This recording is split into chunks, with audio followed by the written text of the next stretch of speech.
I was wondering if you could each comment on the political issue that's closest to your heart. Yikes.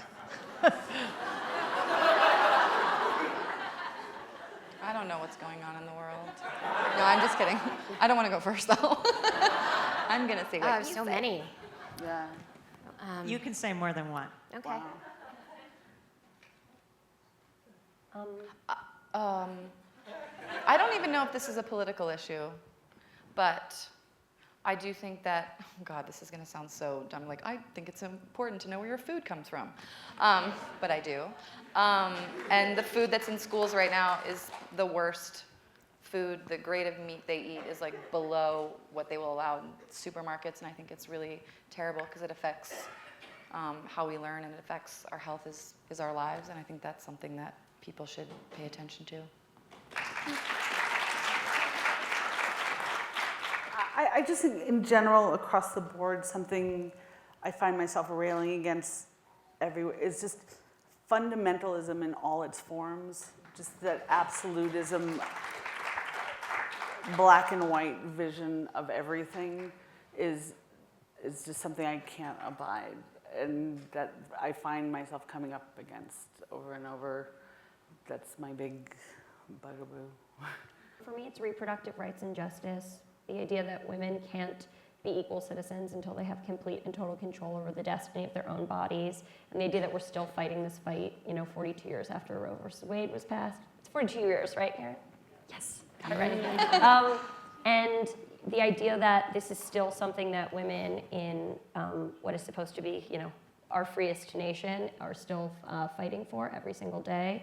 And it's not just a political issue. It's not just a religious issue, it's not just a political issue, it's also a lot about class, and it's a lot about race, and it feeds into all of these other forms of inequality and injustice that exist in our country. And by focusing on that, I think we can eliminate inequality and injustice in a lot of other forms. And then connecting to that, and something I'm really excited about is that Hunting Ground is here at the festival. A film that talks about campus assault, and one of the reasons it's important to talk about campus assault is because women on college campuses actually are some of the most privileged women with the loudest platforms to tell their stories. Most of them are middle class, most of them are white, and they still can't be heard as survivors of sexual assault. So think about what that means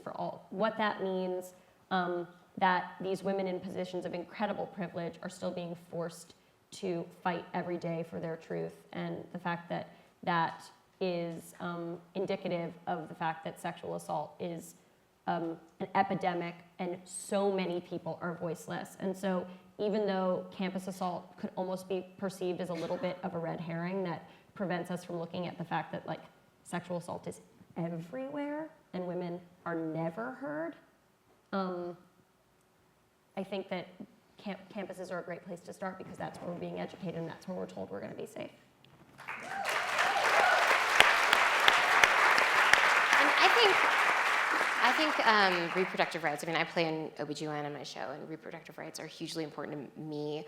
My mother was an OBGYN, and of course, I grew up in Cambridge, Massachusetts, and I live in West Hollywood, so being able to get a safe abortion, the fact that that is something that women, especially young women, would fear being able to get I think that's scary and important to me that women have access to that. Also, largely, as an issue, I find it very sad. So many girls who look up to me or are interested in me are young women of color who have been told that they are ugly and who feel that they are not normal. And I think that I don't even know what political organization would necessarily fall under this, but I think it's so important for us to just sort of women who look like me or who look like different than me find themselves that they can be beautiful or be objects of love and attention and affection. And I feel sad when people say you were the first person that made me feel like that was possible, because it's not represented in TV and film. So that is also very important to me.